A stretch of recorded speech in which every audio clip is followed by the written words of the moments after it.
Саламатсыңарбы балдар? Бүгүнкү сабакка даярсыңарбы? Маанайыңар жакшыбы? Балдар, маанайыңар ачык болсун, билимиңер терең болсун, күнүңөр көңүлдүү өтсүн.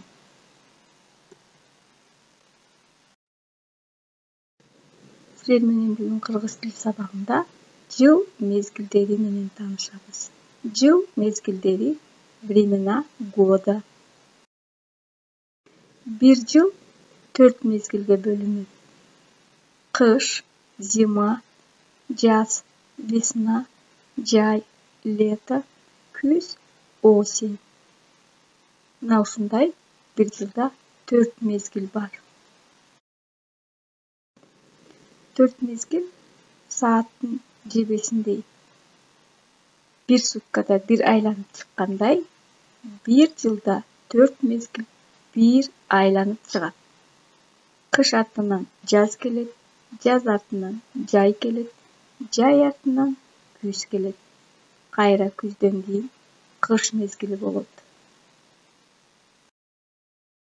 Мына ушул жыл мезгилиндеги ар бир айдын кыргызча аталышы менен таанышабыз. Жаз мезгилине март, апрель, май айлары кирет. Март — жалган куран, апрель — чын куран, май — бугу деп айтылат.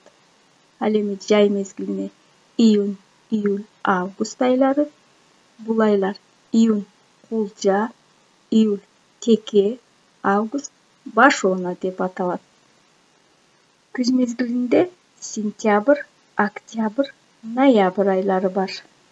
Сентябрь — аяк оона, октябрь — 9-дун айы, ноябрь — 7-нин айы деп айтылат. Кыш мезгилинде болсо декабрь, январь, февраль айлары бар. Декабрь — 5-дин айы, январь — 3-дин айы, февраль — 1-дин айы деп айтылат. Бир мезгилде 3 ай болот экен балдар. Бир айда 30-31 күн бар жана 4 апта.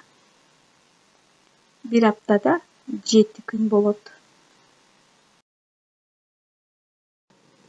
Кышында балдар кар жайт, зимой идет снег. Жазында болсо кар эрийт, весной растает снег. Жайында күн ысыйт, летом жаркие дни, күзүндө аба салкындайт, осенью прохолодает. Мына балдар, сабагыбыз соңуна келди. Көңүл бурганыңарга чоң рахмат. Саламатта калгыла.